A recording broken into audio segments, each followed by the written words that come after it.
My sister-in-law Amanda set her wine glass down on the marble countertop and looked my mother straight in the eye. "The best wedding gift you could give us tomorrow," she said in a voice as sharp as a knife, "is to not show up at the altar. Your presence just reminds everyone that we owe you money. Just disappear, Dorothy." I stood in the hallway, my hands white-knuckled around the tray of embroidered pastries my mother had just finished, watching Michael, my own brother, standing right behind his wife, as if he were nothing more than a shadow of the woman he had chosen over his own blood. He did not say a word. He looked out the window, avoiding the eyes of the mother who had emptied $87,000 of her retirement savings so he could have this house. My mother did not cry.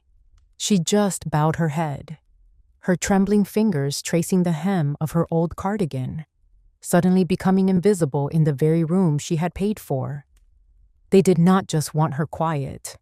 They wanted to erase her to keep up their fake reputation. But they did not know I had seen the bottle of vitamins Amanda gave her this morning, and I had just received a call from the bank about the forged power of attorney Michael had signed. "Hello, I am Laura. Before we begin, if you also believe that the dignity of our parents is something that should never be up for negotiation, please hit like so I know you are here listening with me." I stood there for a long time after the wedding rehearsal, watching the heavy oak door click shut behind Michael. I watched the broad line of his back disappear into the warmth of the house he had built with my mother's sweat and sacrifice, and I felt a cold realization settle into my bones. This house, with its white trim and the flower beds she had tended for years, was no longer a place of safety for her. It was something else now, a beautiful shell that was slowly being closed off to the woman who had made it possible. My mother was standing on the front porch, her thin, frail hands folded tightly together to ward off the chill of the Georgia evening. I walked up the steps and saw her staring at the keypad of the brand new smart lock Michael had installed just last week. Her fingers, spotted with age but still graceful, pressed a sequence of numbers, but the lock only responded with 3 sharp, cold beeps that signaled an error. She tried again, then a third time, her movements becoming more frantic as the red light flashed. Michael and Amanda had changed the code without giving her the new one. They had told the neighbors it was for extra security before the big wedding, but it felt like something far more permanent. It was a way to make her a stranger in the very home she had provided 35% of the down payment for. She looked up at me as I reached her eyes looking cloudy and small behind her reading glasses, and she gave me a smile that broke my heart. "I think I must have forgotten the code again, Laura," she said, her voice barely a whisper in the wind. I watched her sit down on the old rocking chair we had kept on this porch for 30 years. It was a habit of hers, a small piece of comfort she had clung to through every season, but sitting there now, she looked completely out of place. I found myself drowning in a sudden wave of guilt. I had kept my mouth shut for months, telling myself that Michael was just stressed about the wedding, or that Amanda was just being organized. But then I heard Amanda's voice crackling through the doorbell camera, sharp and cold, telling a delivery driver that my mother's memory was failing and to just leave the packages with her. I felt a shiver run through me that had nothing to do with the night air. This was a quiet kind of taking. They did not need to use force. They only needed to turn her into an inconvenience, a problem to be managed. I looked at that keypad and realized the lock was not just keeping her out of the house. It was the first step in locking her away into a world where she was completely invisible. When the door finally clicked open and Michael let us inside, the first thing I noticed was the smell. Amanda had these expensive white linen-scented candles burning in every hallway, a sharp and sterile fragrance that seemed to fill every corner of the house. It completely erased the ghost of the Sunday cornbread my mother used to bake in that kitchen every weekend for 30 years. That scent had been the heartbeat of our family, but now it was gone, replaced by something that smelled like a hotel lobby. Walking into the kitchen felt like stepping into a house I had never visited before.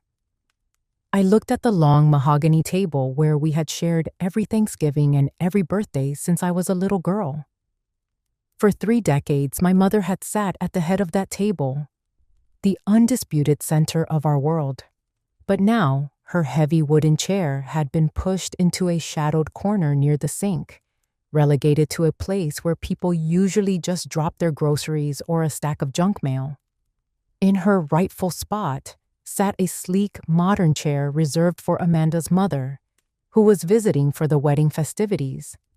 I watched my mother standing in the middle of the room with her dinner plate in her hand, looking like a guest who did not know where she was allowed to sit.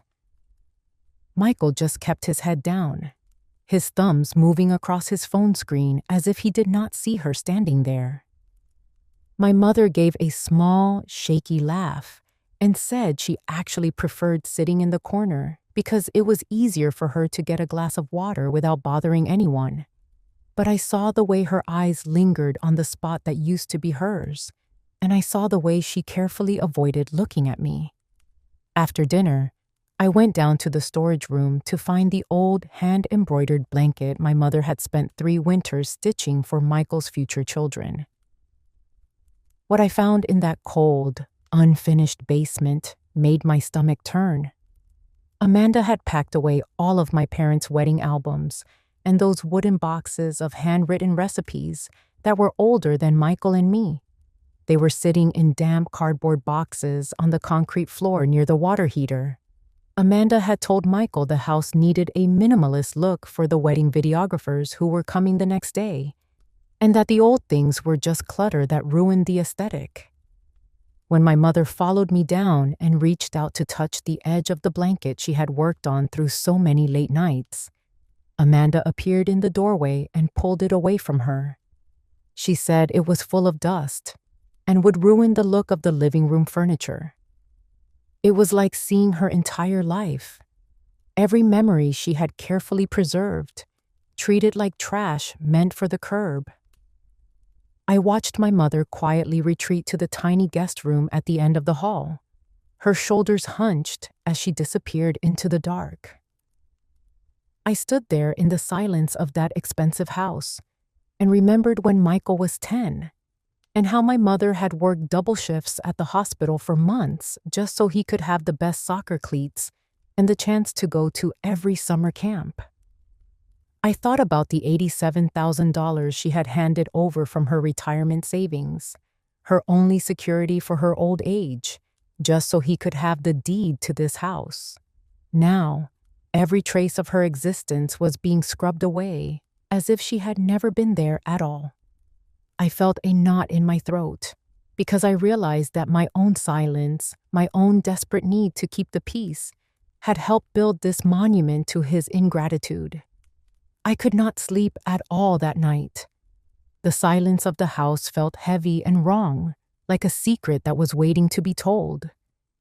I stepped out of the guest room and walked quietly down the stairs to get a glass of water, but I stopped dead in the hallway when I heard a voice coming from Michael's office. It was Amanda. She was using that sugary, fake tone of concern she usually reserved for the ladies at the church socials. And I realized with a jolt of fear that she was on the phone with our old family doctor. "Hello, doctor," she said. "This is Amanda, Dorothy's daughter-in-law. We are just so incredibly worried about her. She has been having these hallucinations lately, and she keeps forgetting where she is, or even who we are."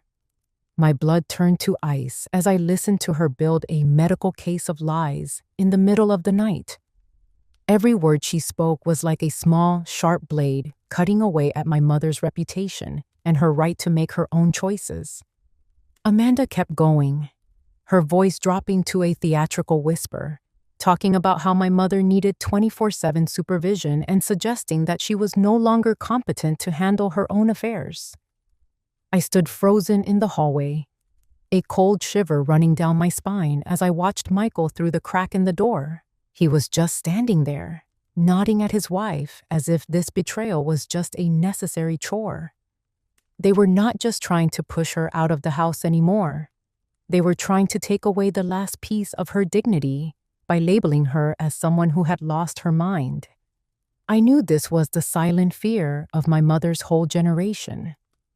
It was the fear of being seen as a mental burden, as someone whose life can be managed by others because they are no longer fit to hold the pen. I realized then that my own silence for all these months had turned into something ugly. It was complicity. I had let them treat her like a fading ghost instead of a woman with a lifetime of wisdom.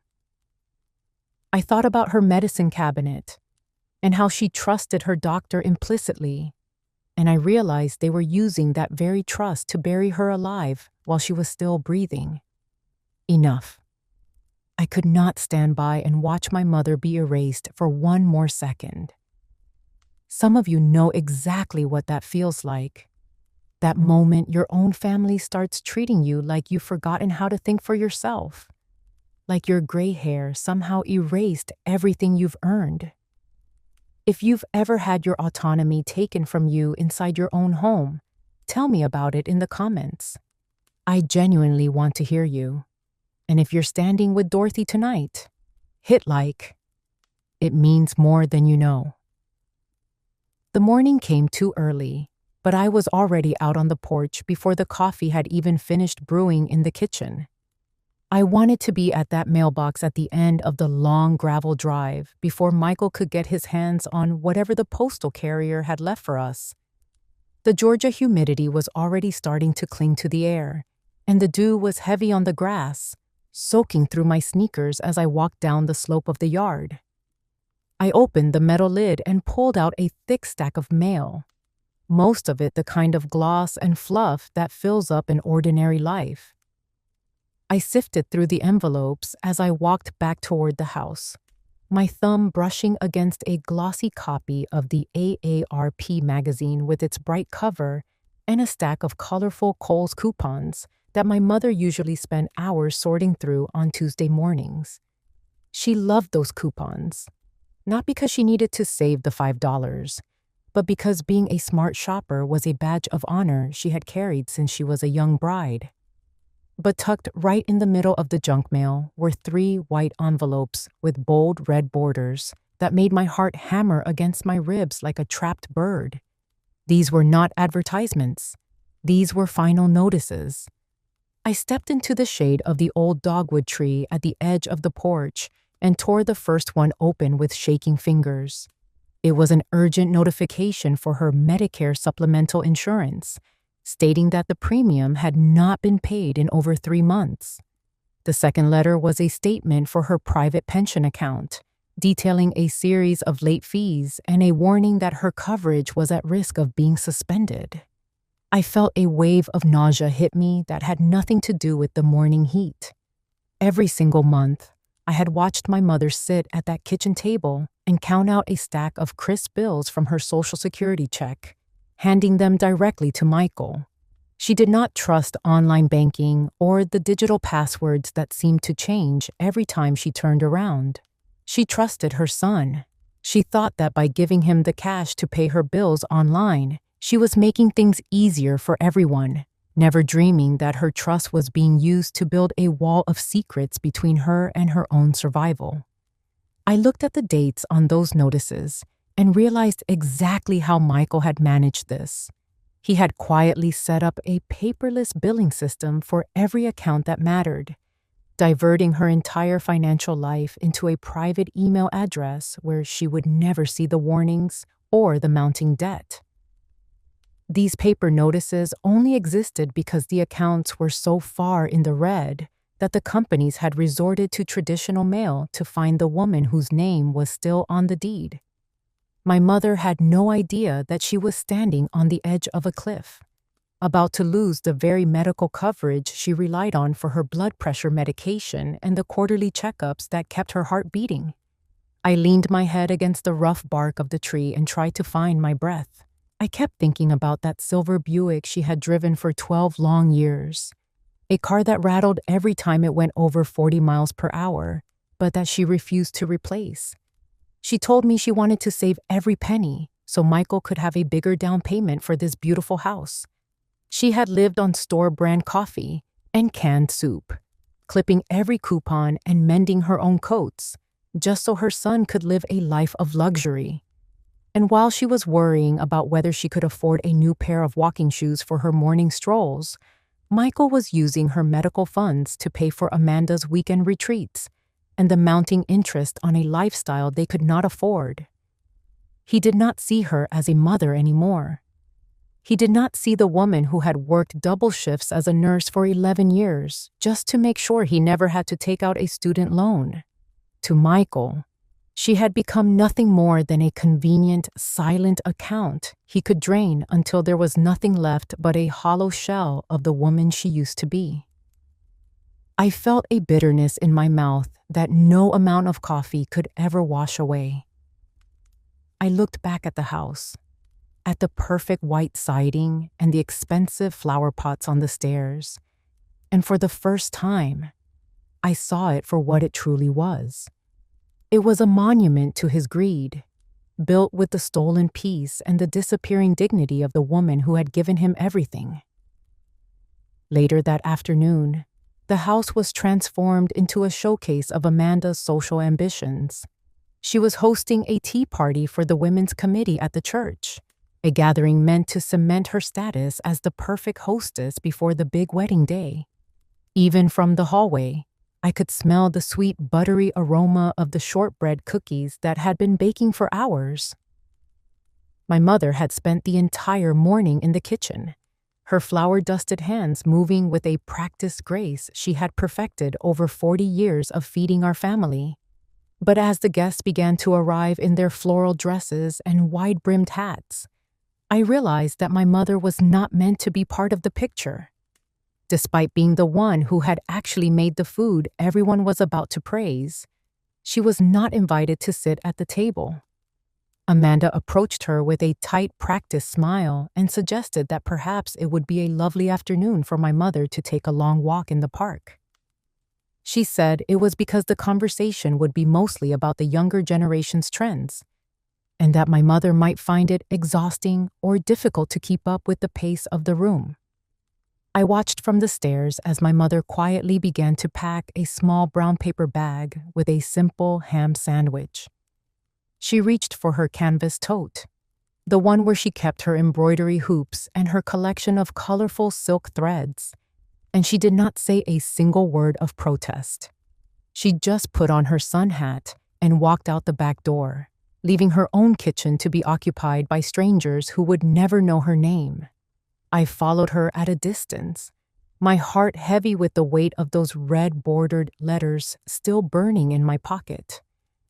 I found her sitting on a green metal bench under the unforgiving glare of the Georgia sun.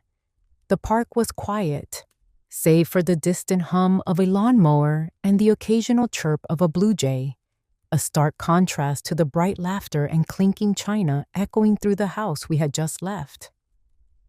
My mother's thin, weathered fingers were moving with steady patience, pulling a needle through a piece of linen as she worked on a pattern of wild roses.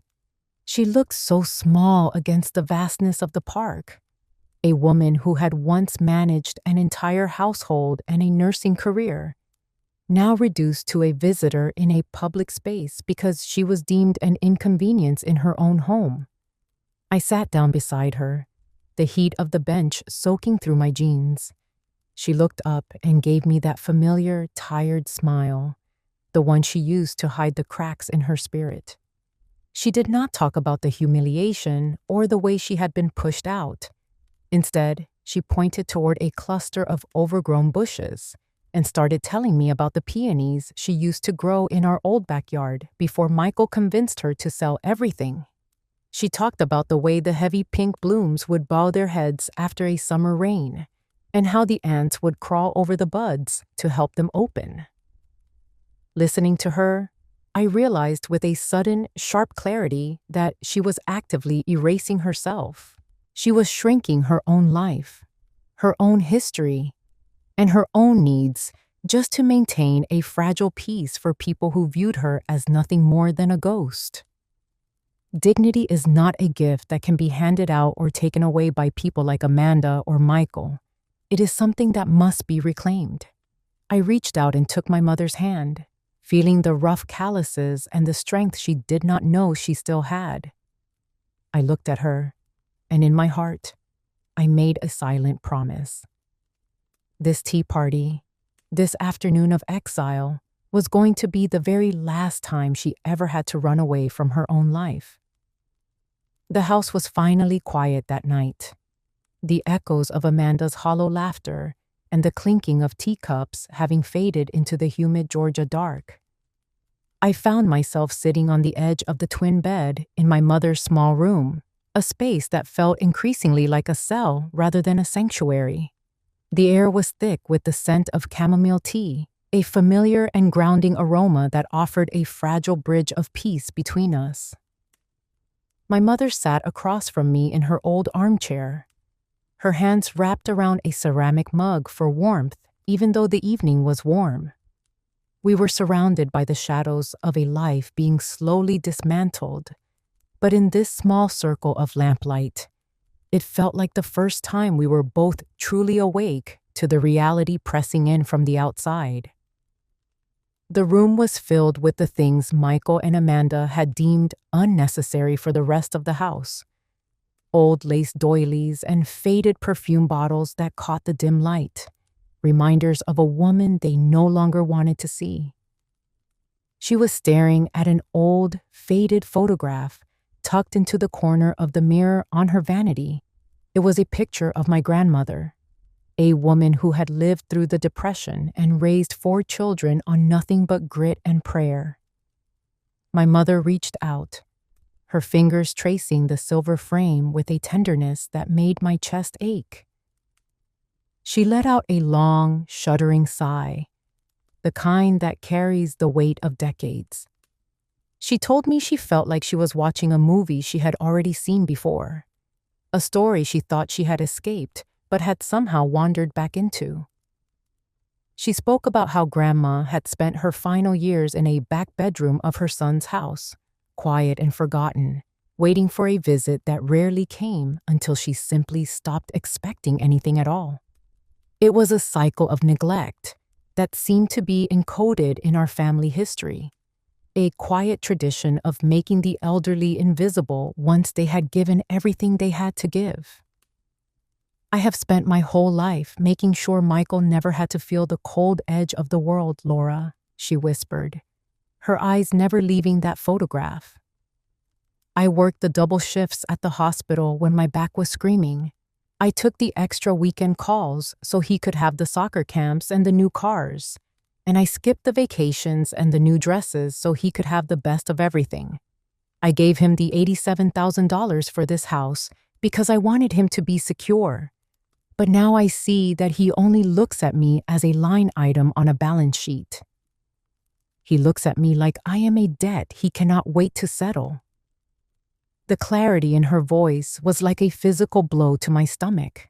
For weeks, I had allowed myself to believe the lies Amanda was whispering, that Mom was confused, that she was losing her grip on the world. But hearing her now, I realized she was not losing her mind at all. She was just losing her heart. She was perfectly aware of every insult, every exclusion, and every stolen dollar. She was just too heartbroken to admit that the son she had worshipped was the one holding the knife. I sat there in the silence, thinking about all the women of her generation who built their entire lives out of the bricks of their own silence. They were the ones who kept the peace at any cost, who swallowed their own tears so the dinner table would remain a place of harmony. We were taught that being the keeper of the flame was the highest honor a woman could hold. But no one ever told us that Sometimes that flame grows so hungry, it starts to burn the very person holding the torch.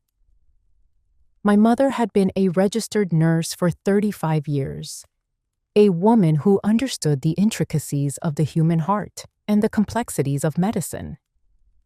She had been the primary breadwinner for years after my father passed away, managing her own investments and her own life with a quiet competence that Michael had clearly forgotten.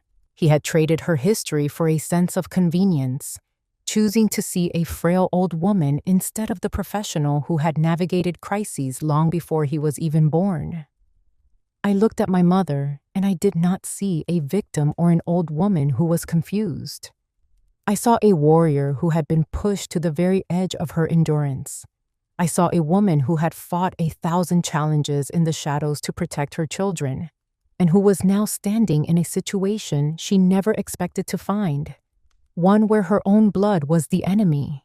She had spent her entire existence being a guest in her own story, playing a supporting role in Michael's success and Amanda's social climb. She had handed over her independence and her legacy as if they were nothing more than old clothes she did not need anymore. But as I watched the fire return to her eyes, reflected in the steam rising from her tea, I knew that the era of her silence was over. The realization that she was still there, still sharp, and still capable of anger was the first real light I had seen in that house since Michael took the deed. I reached over and took the mug from her hands, holding her palms in mine. They were rough and scarred from years of work, but they were steady. I realized then that I had been just as guilty, hiding behind my own silence to avoid the mess of the truth. I had allowed Amanda to treat her like a child because it was easier than starting a fight, but that compromise had almost cost my mother her soul. I was not going to let her be erased anymore. I was not going to let her be a ghost in a house she had paid for with her life. I was going to be the one to pull her back into the light, and together, we were going to find the voice they thought they had taken from her forever. The house was still dark and full of secrets, but in that small bedroom, the truth had finally started to breathe again. We were done being guests. We were done being invisible. We were going to reclaim the life that had been built on her back, and we were going to do it together. The chamomile tea had grown cold by the time we finally finished talking that night, but the air in that small bedroom felt lighter than it had in months. The next morning, I made a decision. I was going to help my mother go through the remaining cardboard boxes Amanda had shoved into the damp corners of the storage room. We spent hours in the shadows of the basement, rescuing pieces of her history from the dust. We found her old holiday tablecloths, the ones she had ironed every December for 30 years, and the heavy cast iron skillet that had belonged to my grandmother. Every item we pulled out was like a small victory, a way of saying that her life still mattered even if it didn't fit into the minimalist aesthetic Amanda wanted for the wedding photos. I was digging through a box near the old water heater when I found her wooden recipe box, the one with the hand-painted sunflowers on the lid. Tucked deep inside, wedged behind the cards for her famous pot roast and the cornbread we loved so much, was a thick manila folder I had never seen before. I opened it, expecting to find old insurance papers or maybe some house receipts, but what I saw made the breath catch in my throat. It was a formal application for a place called Sunset Gardens. I knew the name. It was one of those high-end assisted living facilities on the edge of town, the kind that advertised a specialized memory care wing with coded doors and 24-hour surveillance. I flipped to the last page and saw my mother's signature at the bottom. It was shaky and small, the letters trailing off as if her hand had been trembling when she put the pen to paper. It didn't look like her usual firm, nursing school script. It looked like the signature of someone who was exhausted and confused. I felt a wave of cold nausea wash over me as I realized exactly what had happened.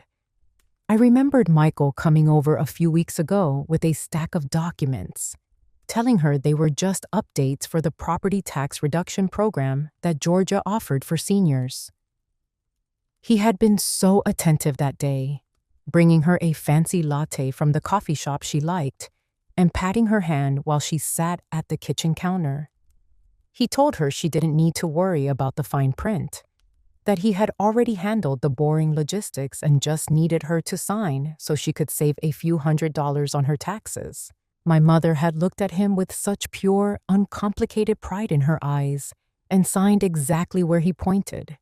She thought she was being a responsible homeowner, protecting the legacy she wanted to leave for us. She had no idea she was actually signing her own name onto a waiting list for a luxury prison where they would keep her out of sight until she became the invisible ghost they already treated her like. Michael called this a solution. He called it a way to ensure she was safe and cared for. But standing there in that damp basement, I saw it for what it truly was. It was a way to clear the path. He wanted her out of the house and out of the way so he and Amanda could sell the rest of her assets and move on with their lives without a single person standing in their way. He had used her trust, the most sacred bond a mother has with her child, and he had turned it into a legal trap designed to bury her while she was still very much alive. Every time he spoke about how stressed he was or suggested she was getting forgetful, he was just building the walls of the cage he intended to put her in. He was ready to trade her freedom and her dignity for a clean break and a bigger bank account.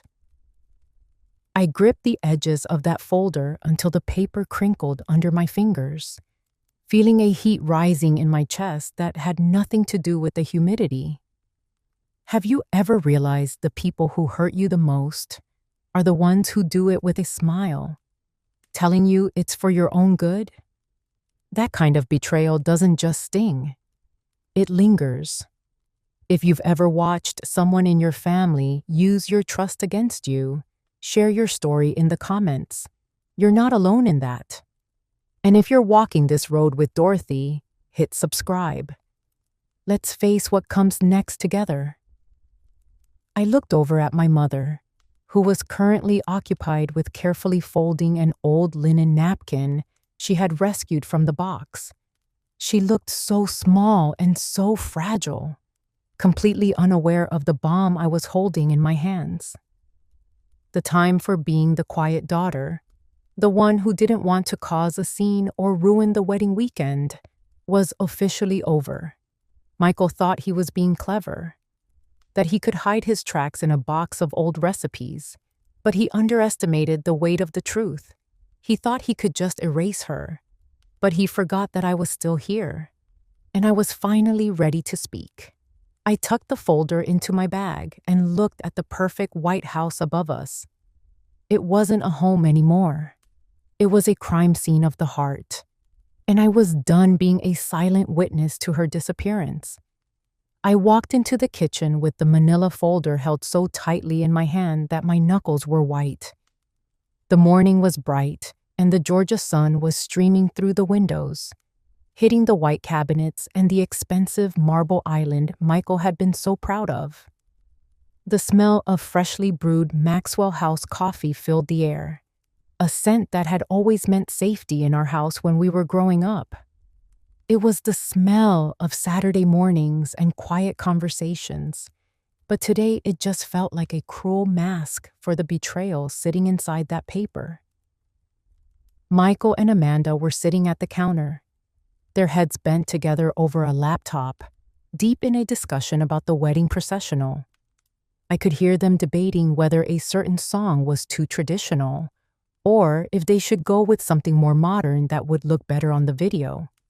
They were surrounded by stacks of ivory invitations and swatches of silk for the bridesmaids' dresses.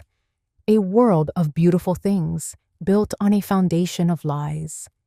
They looked so comfortable, so settled in their entitlement, as if they hadn't spent the last few months quietly dismantling our mother's life. It was the most ordinary domestic scene in the world, and it made the weight of the Sunset Gardens contract in my bag feel like a heavy stone. I did not wait for them to notice me. I did not wait for a polite greeting or a cup of coffee I knew would taste like ash. I walked straight to the marble island and slammed the folder down right on top of their wedding playlist. The sound of the paper hitting the stone was sharp and sudden, a loud crack that seemed to echo in the expensive, high-ceilinged room. Michael jumped, his hand jerking so hard that his coffee splashed over the side of his mug and onto the white countertop. Amanda did not jump. She just slowly looked up from the screen, her eyes narrowing as she registered the name of the assisted living facility printed in bold letters on the front of the folder. I looked my brother directly in the eye, my voice shaking with a rage I had been suppressing for far too long, and I asked him what he thought he was doing. I asked him how he could look at our mother every morning and know that he had tricked her into signing away her freedom under the guise of a tax form. I waited for him to look ashamed. I waited for him to offer an explanation that would make some kind of sense. But Michael just looked away, his face turning a sickly, pale shade of white as he stared at the spilled coffee. Amanda was the one who spoke. She stood up, her silk robe rustling with a sound like a snake in the grass, and she did not offer an apology or an excuse. She leaned across the counter, her face contorting into something sharp and cold, and she told me that I had no right to come into her home and judge her. She said that they were the ones who had to live with the burden of an aging woman who was clearly losing her mind. She told me that the constant questions and the repetitive stories and the mere presence of my mother in the house were exhausting her and ruining what was supposed to be the best year of her life. She called my mother a senile old woman who was nothing more than an inconvenience to their future. She looked at Michael and then back at me, her voice rising to a shrill peak as she said that if I was so worried about her dignity, I should be the one to pack her things and take her to my own apartment. She said they were done being the ones to sacrifice their happiness for a woman who didn't even know where she was half the time. Michael did not stop her. He did not defend the woman who had worked double shifts for years just so he could go to the best schools. He just sat there and nodded his head, a silent agreement with every hateful word his wife spat out. I looked at my brother and I saw a hollow emptiness that terrified me. Every word Amanda spoke was a knife, and every time Michael failed to speak, he was the one pushing the blade in deeper. I saw then that he had traded his soul for a sense of peace that was bought with our mother's blood. He had watched Amanda erase her history and pack away her memories, and he had done nothing because it was easier than starting a fight.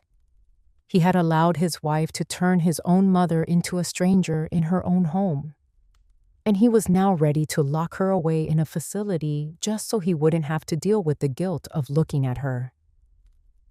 It was the ultimate betrayal of the blood that ran through our veins. I did not cry. I did not scream. I felt a heavy, cold silence settle over me, a realization that the brother I had grown up with was gone. He was replaced by a man who viewed his own mother as a line item on a balance sheet, a financial obstacle to be cleared away before the wedding guests arrived. I was about to tell them exactly what I thought of their cowardice, but then I felt a presence in the doorway. I turned around and saw my mother standing there. She was wearing her old blue robe, the one with the faded flowers she had owned for a decade, and her hair was still slightly mussed from sleep.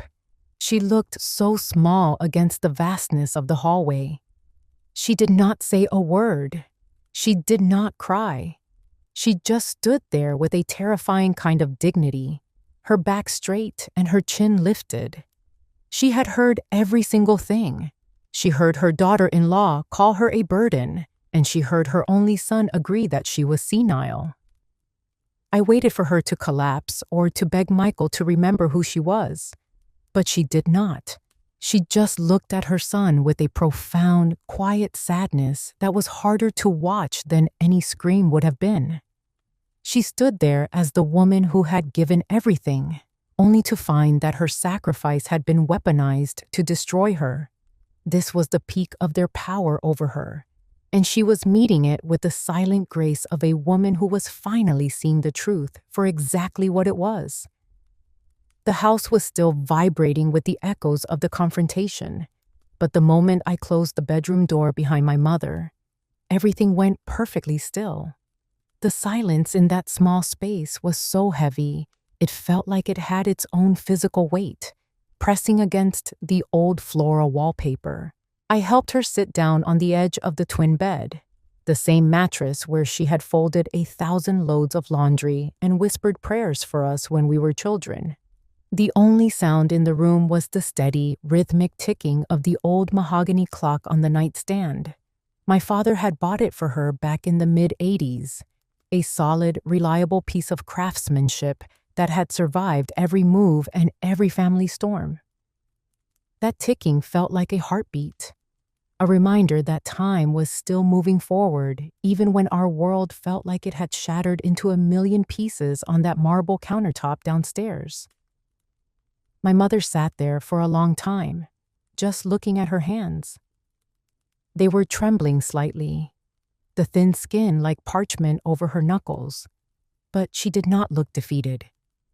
She reached under her pillow and pulled out the old family Bible, its black leather cover worn smooth and cracked at the spine from decades of late-night reading. She opened it to a marked page, and I saw a small, yellowed scrap of paper flutter onto the handmade quilt. It was held together by old tape that had turned a brittle amber color over the years.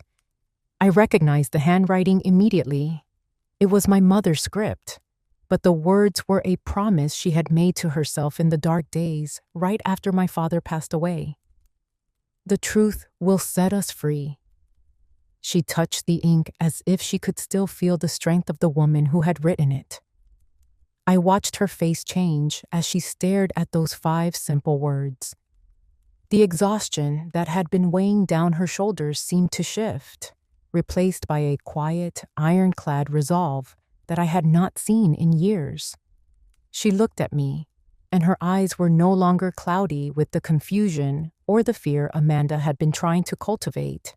They were clear and sharp. I realized then that I had spent months treating her like a victim who needed to be rescued, but she was a warrior who had survived far worse than a greedy son. She had navigated grief and hard winters and a long nursing career that required her to be the strongest person in the room. Her faith was not just a set of prayers or a performance for the neighbors. It was an anchor, a deep well of resilience that allowed her to stand upright when the ground beneath her feet was turning to sand. She took a deep breath, and for the first time since I arrived, her voice did not shake. "Laura," she said softly, "I kept quiet for so long because I thought my silence was a shield for Michael. I thought if I just took the insults and let him have the money, I was protecting him from his own heart. But I see now that my silence was not love at all. It was just a place for his greed to grow." I looked at the old clock and then back at the Bible in her lap. The truth was not just a verse to her anymore. It was a choice. It was the strength to stand tall and look the truth in the eye when the people she loved most wanted her to just fade away and be invisible. We sat there in the quiet of that room, the ticking of the clock marking the end of her retreat and the beginning of her stand. The house settled into a deep, uneasy silence after I left my mother's room. I walked down the quiet hallway, my footsteps muffled by the thick, cream-colored carpet that Michael and Amanda had picked out to make the house feel more like a model home and less like a place where people actually lived. I kept thinking about the look in my mother's eyes when she touched her Bible, that spark of clarity that proved her mind was still very much her own. If she was so sharp, so present, then why had she been looking so dazed and lethargic lately? Why had Michael been able to convince the doctor that she was having hallucinations? I walked into the guest bathroom and opened the medicine cabinet, my heart pounding against my ribs. I knew where Amanda kept the daily pill organizer, that plastic tray with the little blue and white doors for every day of the week. Beside it sat a standard orange pharmacy bottle from the local Walgreens, labeled clearly as vitamin C in Amanda's neat, perfect handwriting. I opened the bottle and poured a few of the tablets into my palm. My years of taking care of my own family and helping my mother with her medical appointments had taught me what a basic vitamin looked like. And these were not it. They were small, white, and had a specific imprint that I recognized immediately from my time volunteering at the local clinic. These were not vitamins. They were a high-dose sedative, a heavy-duty psychotropic medication meant for severe behavioral disorders, something that would make even the strongest person feel like they were walking through thick fog. My hand shook as I realized the depth of the cruelty. Amanda had been switching my mother's supplements for these sedatives every single morning. She was chemically inducing the very confusion they were using as evidence to put her away. They were literally poisoning her spirit just to prove she was unfit to hold on to her 35% of the house.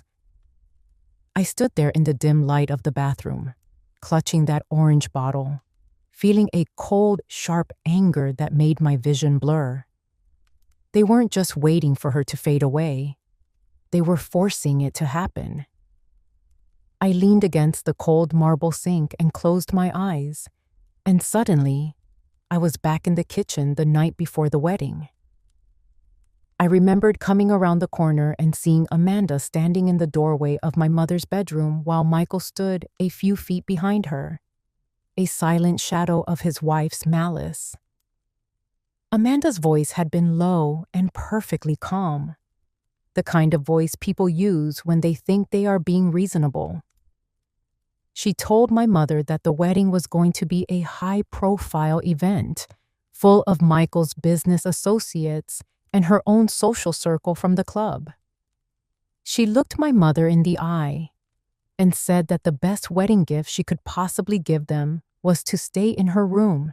She told her that her presence at the altar would only remind everyone that they were living in a house they couldn't fully afford yet, and that her confusion would be an embarrassment to the family.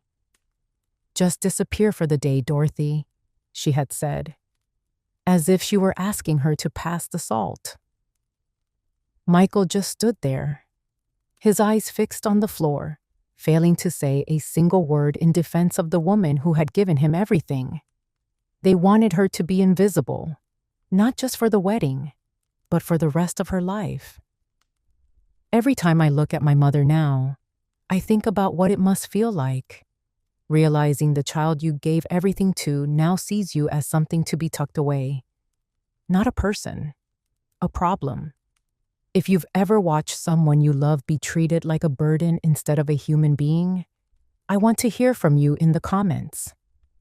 We shouldn't have to carry this quietly.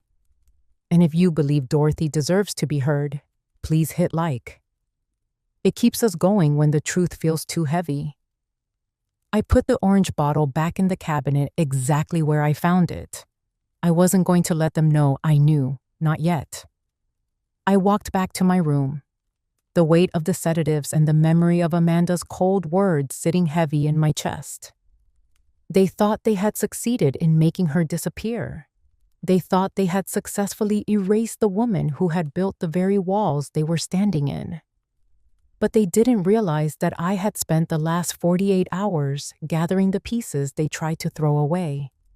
I had the bank notices. I had the Sunset Gardens contract. And now I had the proof of what they were doing to her health. Tomorrow was the wedding, the day Amanda had planned down to the last white rose and the last silk ribbon. She wanted a perfect day, a day where my mother was invisible and their secrets were safe. But she forgot one thing. She forgot that a mother's love is only surpassed by a daughter's will to protect her. The time for being the quiet observer was over. Tomorrow, at that altar, the truth was going to be the most unexpected guest of all. The night was thick and heavy with the scent of jasmine and damp pavement as I helped my mother into the passenger seat of my car. We did not speak as I backed out of the driveway, our eyes lingering for just a second on the dark silhouette of the house that had become a prison of quiet insults. I drove toward the center of town, heading to the law office of Margaret Chen. Margaret had been a close friend of my father's since before Michael and I were even born, a woman who carried the weight of the law with a quiet and unwavering grace. Her office was located in one of those old brick buildings that seemed to hold the history of the entire county within their walls. It smelled of aged paper, leather-bound books, and the faint, citrusy scent of the tea she always kept in a porcelain pot on her desk. As we walked into the lobby, the low hum of the air conditioning was the only sound, a stark contrast to the frantic and hollow energy of the house we had just left. Margaret greeted us with a nod, her eyes reflecting a deep empathy that made me feel like I could finally stop holding my breath. She pulled up the financial records on her large monitor, the blue light casting long shadows across my mother's tired face. We watched as the digital trail of Michael's betrayal unfolded in front of us like a map of a broken heart. It was far more systematic than I had feared. Michael had not just been taking small amounts to cover his bills. He had used a forged power of attorney document to systematically drain the final $40,000 from my mother's emergency savings account. He had spent months mimicking her signature, practicing it until he could sign her name better than she could, just so he could pay for the white roses and the premium open bar for his wedding. I watched my mother's eyes as she looked at the screen, seeing the dates of the transfers. Most of them had happened on the very days she thought he was being the most attentive son, the days he had brought her flowers or helped her with her gardening. I thought back to the conversation I had with Michael right before we slipped out of the house. He had not even tried to deny it once he saw I had the bank notices in my hand. Instead, he had let out a lifetime of bitter resentment that I never knew he carried. He told me he was tired of being the one who lived in the shadow of my mother's expectations, and he admitted he had been trying to build a narrative of her mental decline for months. He wanted her to be officially declared incompetent so that he could exert full control over her 35% ownership of the property. His plan was to sell the house immediately after the honeymoon and move to California with Amanda, leaving my mother in a state-run facility where she would no longer be his problem. It was the ultimate betrayal of the blood that ran through our veins, a calculated erasure of the woman who had sacrificed her own youth to give him a future. Margaret laid out the final document on her desk, a notice of intent to sell. This was more than a piece of paper. It was a formal declaration of my mother's right to her own life and her own legacy. I watched her reach for the silver fountain pen, her thin fingers steady as they moved across the page. She did not ask Michael for permission, and she did not look for his approval in the shadows of her mind. She signed her name with a firm hand, reclaiming the identity he had tried to forge and the property he had tried to steal. By signing that notice, she was forcing a legal liquidation of the house unless Michael could pay her the full $105,000 for her share by the next morning. She was taking back the power that had been quietly stripped away from her behind closed doors and smart locks. I took the phone out to the sidewalk to make the call. The street was empty. The only sound the distant whistle of a train and the rustle of the wind through the oak trees. Michael answered on the second ring, his voice sounding sharp and annoyed, as if I were interrupting something important. I did not give him a chance to start his usual routine of gasping and acting like the victim. I told him exactly where we were and what my mother had just signed. I told him he had until 8 o'clock tomorrow morning to secure the funds to buy out her portion of the deed, or the lawyers would be moving to seal the house and halt the wedding festivities until the matter was settled in court. I could hear him panicking on the other end, talking about his reputation and how this would look to his new in-laws. I just told him that his reputation was a hollow thing, and that it did not mean a thing compared to the dignity of our mother. For the first time in my life, I was not afraid of the mess or the fallout. I felt a profound sense of clarity as I hung up the phone and walked back to the car where my mother was waiting, her face finally at peace under the soft glow of the streetlights. The morning of the wedding arrived with a sky so blue it felt like a cruel joke. The air inside the sanctuary of our old family church was thick with the scent of 1,000 white lilies and the cloying sweetness of expensive perfume. It was a perfect Georgia morning, the kind of day Amanda had been planning for since the moment she realized Michael was the kind of man who could be easily manipulated by the promise of status. I stood at the back of the church, watching the guests arrive in their Sunday best, the women in their floral dresses and the men in their stiff suits. These were people who had known our family for 40 years. They were the people my mother had nursed back to health at the local hospital, the people she had shared bridge games with, and the people who still believed that Michael was the golden boy who had done everything right. They were there to witness a fairy tale, completely unaware that the foundation of the house they were celebrating was built on the systematic erasure of the woman sitting in a darkened bedroom just a few miles away. Michael stood at the front of the altar, looking radiant in a tuxedo that cost more than my mother spent on groceries in a year. He was laughing with Amanda's father, a man who valued reputation above all else, and he looked every bit the successful young professional he had always wanted to be. Beside him, Amanda was a vision of ivory lace and calculated purity. They looked perfect. They looked like the kind of people who did everything the right way. They thought they had succeeded. They thought that by leaving my mother behind, by feeding her the sedatives and hiding her financial records in a box of old recipes, they had successfully cleared the path for their new life. They believed that the silence they had forced upon her was permanent, and that the community would never have to know the truth about how they had funded their lavish lifestyles.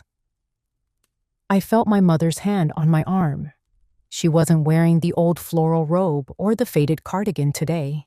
She was wearing a simple, elegant navy dress she had kept in the back of her closet for years, her back straight and her eyes clearer than I had seen them since the day my father passed away.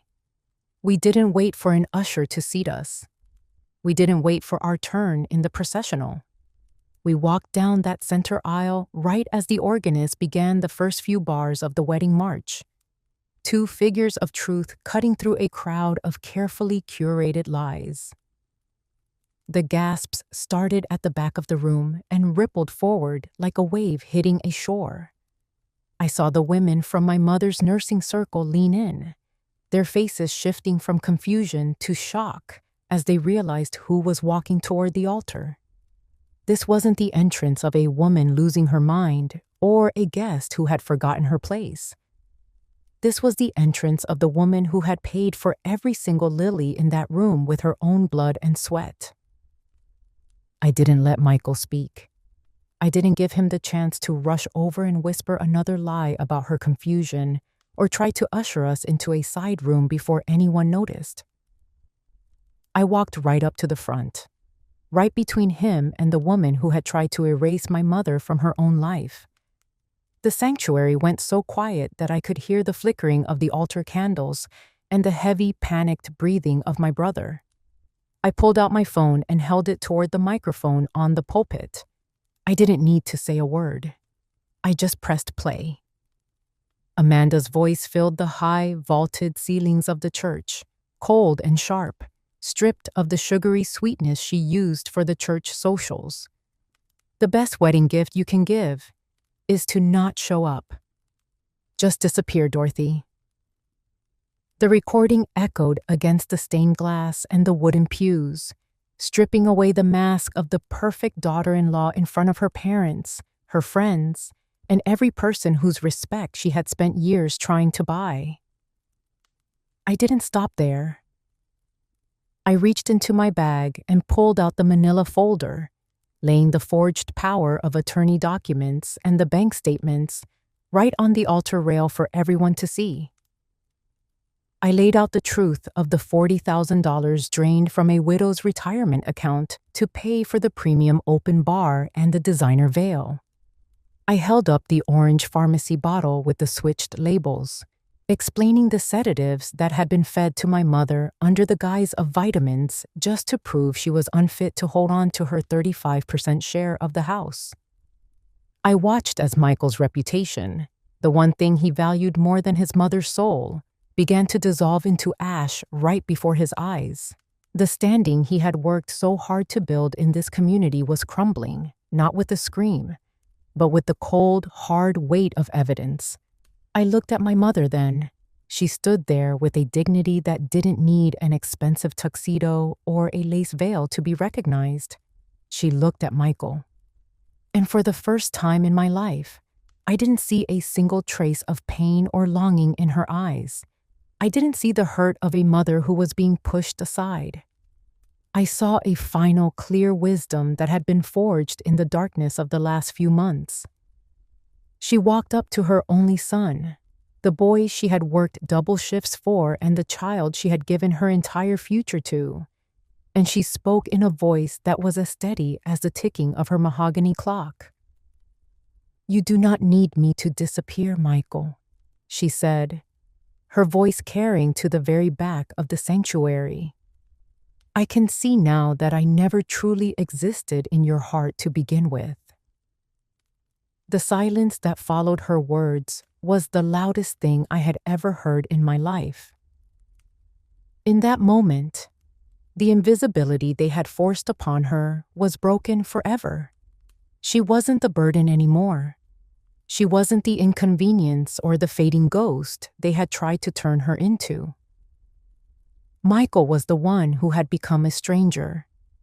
By trying to erase the woman who had given him everything, he had successfully made himself invisible in her life. The community saw him for exactly what he was, and the lavish wedding he had built on a foundation of theft was nothing more than a hollow shell. Justice didn't need to shout. It didn't need to be loud or dramatic.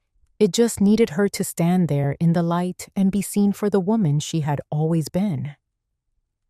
As we walked back down the aisle together, the heavy weight of the last few months finally lifted from my shoulders.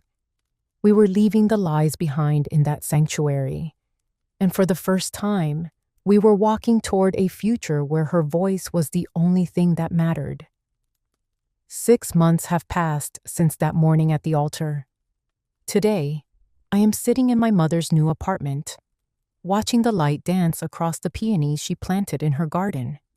There are no smart locks here, and no one telling her she is an inconvenience. Her name, Dorothy, is printed clearly on the mailbox by the porch for the whole world to see. I watch her sitting at the head of the dining table, her hand steady as she finishes the embroidery on the blanket for her grandson. The trembling is finally gone. Michael and Amanda had to sell that big house to pay their debts and are facing the consequences of their financial abuse. My mother's peace is no longer up for negotiation. I tell this story as a reminder that the dignity of our parents is never a burden. We must not stay silent, for silence is the soil where betrayal takes root. My mother found herself again, not because of the money, but because she finally stepped out of the shadows to declare that she exists. I hope you always find the strength to protect the ones who once spent their lives protecting you.